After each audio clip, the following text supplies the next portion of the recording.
The cabin filter is located behind the glove box. Open the glove box. Unhook the dampener arm.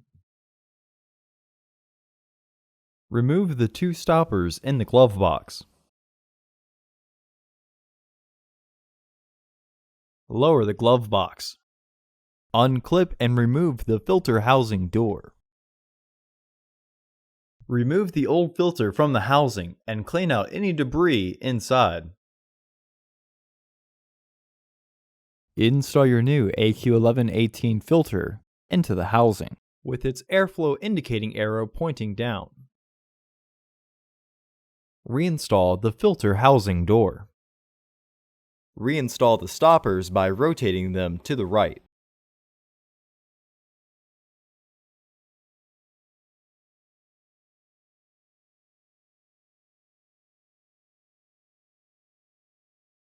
Reinstall the dampener arm. Close the glove box.